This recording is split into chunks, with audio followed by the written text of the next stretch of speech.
head coach of the Chicago Bears by way of the New York Dragons. I think he's the only coach in the league who has had time with the New York Dragons, Carolina Cobras, Georgia Force, and Columbus Destroyers of the AFL, making his way through the Andy Reid coaching tree all the way to the sidelines of the Chicago Bears. Head coach Matt Nagy here on the program. How are you, Coach?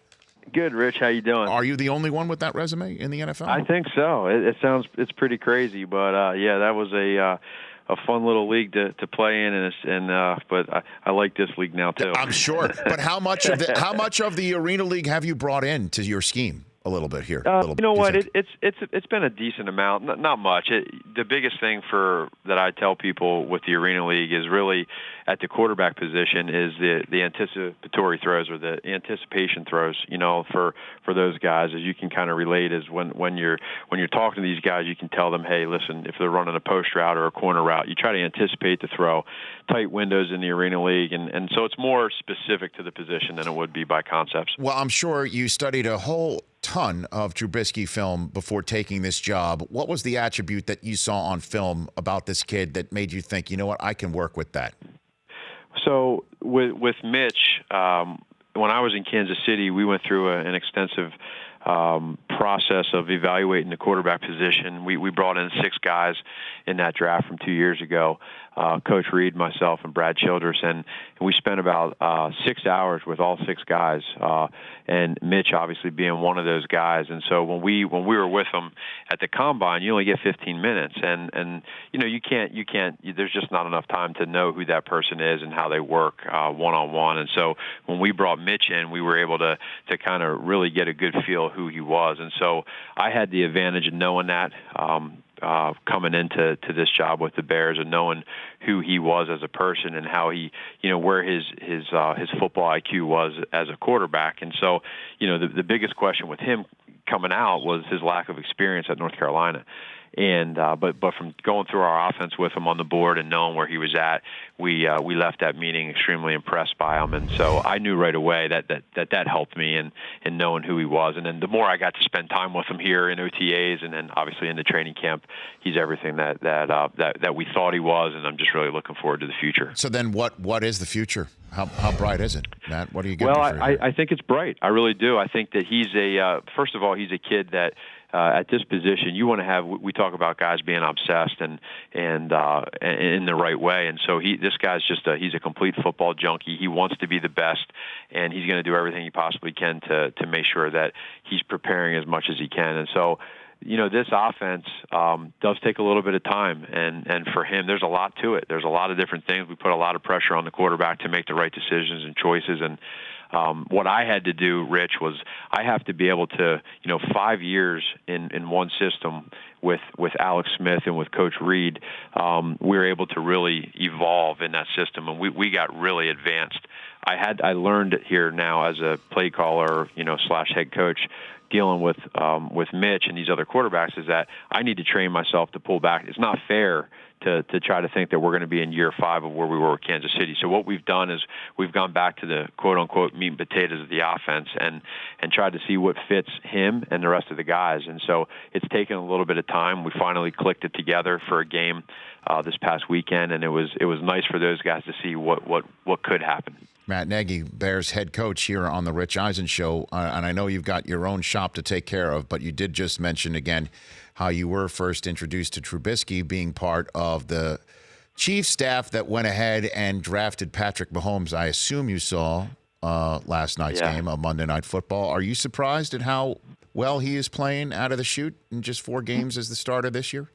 No, not at all. You know, it's you know, to start, he's under one of the best in the league to do that and to teach quarterbacks in Coach Reid, and he knows that, he understands that. He's got a great staff around him. He's got excellent players, and so Patrick has the mindset of you know, just trying to learn as much as he can. He had a great benefit of learning this offense through Alex Smith as well last year, which was huge for him. And so now what he's done is he's been given an opportunity. He's got all the talent in the world. He can make tons of great plays, as you saw last night.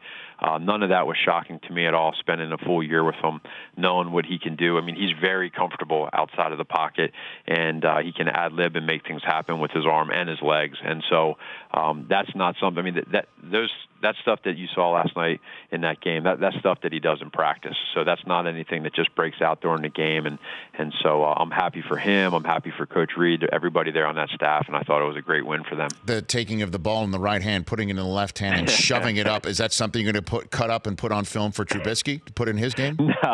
No, that's one of those deals where it just kind of naturally happens. I think the last one I remember seeing is Eli do that a few years ago, and so hey, Mitch has that in his repertoire. I know he does. He's a pretty athletic kid that, he played shortstop in high school, and I know that he has it in him, but he'll, I guess, maybe break it out when need be. Yeah, before we return to your current shop, if you don't mind turning you into analyst for a second, more Coach Matt Nagy, I couldn't help but notice that Andy Reid is just sitting next to Mahomes when the defense is on the field. What is he telling him? Best you know, Reid, and that system. So typically, what's happening there is Coach is going to go through and just kind of get a feel for number one, what just had occurred in that previous possession, and clear that up, and that's pretty quick. The next part is now Coach is prepping for the next series, and he wants to he has an idea of what he likes as a play caller and what he's feeling, and I think it's more of not a quiz, but he wants to ask his quarterback. He'll ask Patrick, hey, do you like this play? Do you like that play? And most quarterbacks will tell you they like them all, but he'll give you the answer that he likes, and then if it's you get a feel by their answer, the way they answer it, and if it's something that he gets a good feel from, then that'll be one of the first ones out of the chute the next drive. And it's also a comfort level that he provides sitting next to him, knowing that, hey, they're together, they're doing this thing together, and it's good for both of them. All right, now returning to the Bears. When did you first learn that it was real, possibly, that Khalil Mack was coming to your team? So really, it all happened pretty quick. We were going through the transition of cutting down to our 53, and we didn't know how real it was going to be. Ryan and I, we knew something could happen during training camp, but then really, that Friday, Saturday, Sunday weekend, there was about a 48 to 72 hour span there where we knew that this is real. Now we just don't know how real.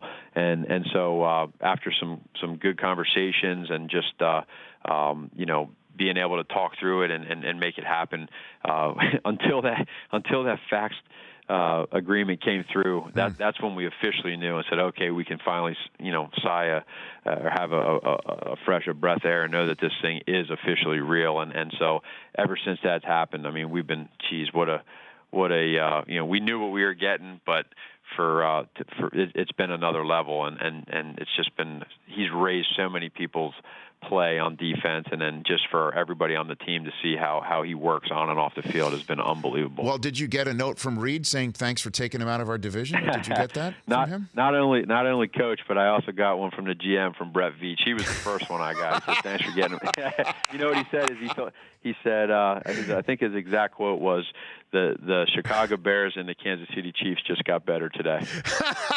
It's amazing, man. I mean, really, this guy is something else, and you were just plug and playing him, and he had an incredible game on that first Sunday night. I'm sure that was your first big crucible as well as a coach. What did you say to your team after the whole country was just falling head over heels over that comeback for Aaron Rodgers at your expense that night? Yeah, that was a tough one, Rich. That was one for our team, for myself as a first time for our team to have a lead like that.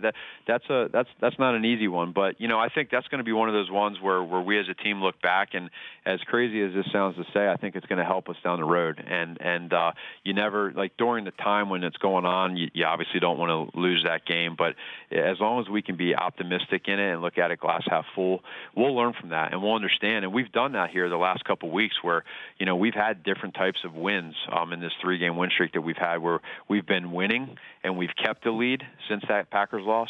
We've also went to Arizona and we took 2 shots right away, and we're, before you know it, before you blink, we're down 14-0, and we fight and claw back and end up winning that game at the end of the game.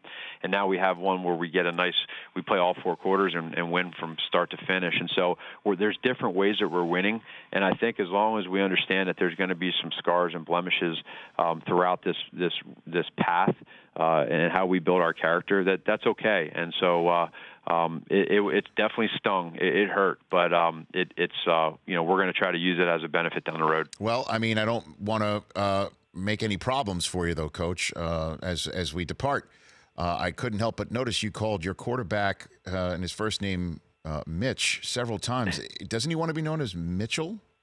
Coach? Well, I think he does, and he goes back and forth now. He's got to be more consistent. So he gives us the whole. Before the draft, when we were with him, It was the whole deal about his mom said he needs to be called Mitchell, and it kind of went back and forth. And then every now and then he'll get frustrated and say, "Well, no, it's Mitch," or "I don't really care, just call whatever." So I'll mix it up. I like to kind of one day it might be Mitch, the next day it might be Mitchell, the next day it might be 10. So I just go back and forth, and I really don't care what he thinks. Okay, well then, if you don't mind me saying, it's on you. I mean, you got to get consistency out of your quarterback. I mean, that's now on you. You know what I'm saying? That's right. I mean, it's on you. Right. Does anybody call you Matthew? Anybody?